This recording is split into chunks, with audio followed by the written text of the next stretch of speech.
प्यारे गुरुमुखों, जीवन संघर्ष का ही दूसरा नाम है। और जिसके जीवन में संघर्ष नहीं, फिर उसके जीवन में रोमांच नहीं। कहते हैं कि नेपाल का एक छोटा सा गांव था। वहाँ पर बहुत सी छोटी बड़ी पहाड़ियाँ थीं। उसी गांव में रामू नाम का एक बहुत ही साहसी युवक रहा करता था। रामू परेशानियों से जूझने में नहीं बल्कि उसे ख़त्म करने में विश्वास रखता था। रामू ये बात बचपन से सुनता आया था कि वहाँ से कुछ दूरी पर एक काली पहाड़ी है जिस पर चढ़ना बहुत मुश्किल है। बहुत कम लोग ही उस पर पहाड़ी के उस पार पहुँच पाए हैं। रामू के मन में बहुत लालसा थी कि उस काली पहाड़ी को पार करके दूसरे गांव जाने की। एक दिन रामू उस काली पहाड़ी के पास पहुंचा और चढ़ाई शुरू कर दी। रामू पहली कोशिश में असफल रहा।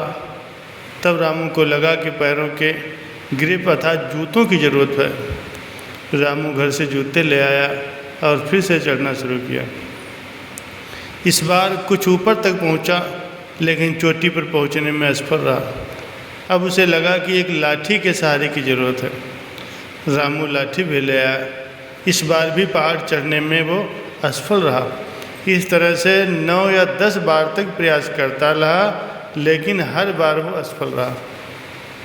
इतनी असफलता के बाद भी रामू का प्रयास जारी था, क्योंकि रामू अभी तक मन से नहीं हारा था।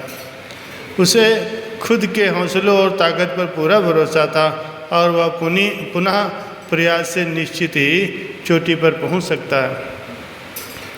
वहाँ एक चरवाहा जो अपनी भेड़ें चरा रहा था, बहुत देर से रामू को देख रहा था। अब रामू ने जैसे फिर से चढ़ना शुरू किया तो वो चरवाहा बोला, अरे भाई, इतनी बार तो प्रयास करके देख लिया है। कब से मैं तुम्हें देख रहा हूँ, 10 बार असफल हो चुके हो, अब फिर से प्रयास क्यों कर रहे हो? तब रामू ने कहा, ऐसा तुम्हें लगता है कि मैं 10 बार असफल हुआ हूँ, बल्कि सच तो ये है कि मुझे 10 ऐसे तरीके पता लग गए हैं जिनकी वजह से मैं असफल हो रहा था। इतना बोलते ही रामू ने फिर से पूरे जोश के साथ चढ़ना शुरू किया और इस बार सफलतापूर्वक पहाड़ पर चढ़ गया। प्यारे गुरुमुख सज्जनों, इससे हमें ये सीख मिलती है कि अपनी असफलताओं को अपनी कामयाबी के बीच का पत्थर मत बनने दो, बल्कि विचार करो तुम कौन सी ऐसी गलती कर रहे हो जिसकी वजह से तुम्हें सफलता नहीं मिल रही।